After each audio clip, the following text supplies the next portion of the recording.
Silver, the most undervalued metal in human history.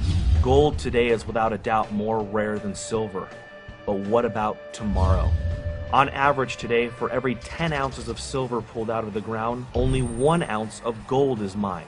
However, the majority of silver mined is used for consumption, while the majority of gold mined is nearly all added to global inventory.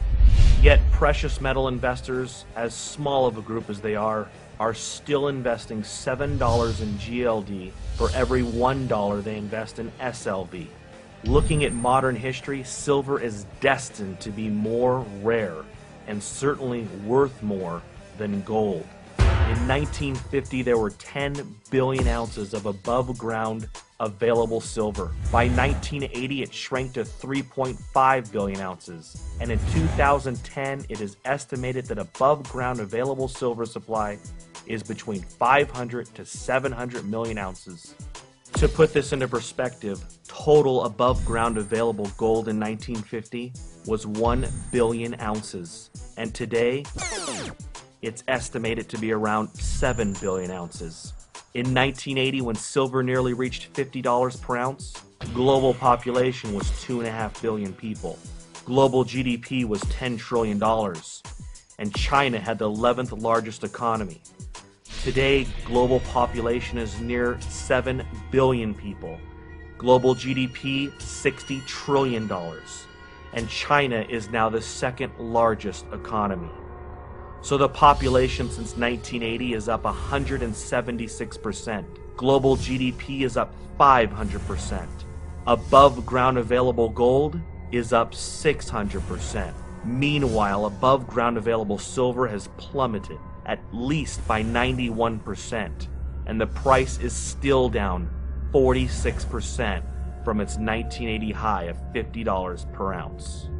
To say the opportunity in silver is enormous is an understatement. Looking at the historical silver to gold ratio of 15 to 1, silver is highly undervalued today. It now takes 50 ounces of silver to purchase 1 ounce of gold. Even when ignoring the above ground supply deviation, mined metal production should at the very least bring that number to 10 to 1. Using today's prices with gold at $1,400, silver should be worth no less than $140 per ounce. Silver is being consumed more than ever, and it is a fact that there is less above ground available silver than there is gold. Industrial demand for silver is up 18% in just the last year. The need for silver is growing by the day. Silver is being consumed and used for bandages for wound care, batteries, brazing, soldering, catalytic converters, cell phones, computers, satellites, high-tech weaponry, lasers, digital technology, clothing, electronic circuit boards, ink, solar cells, water purification, wood treatment, antennas, RFID chips, freeway toll transponders, passports, and the list goes on.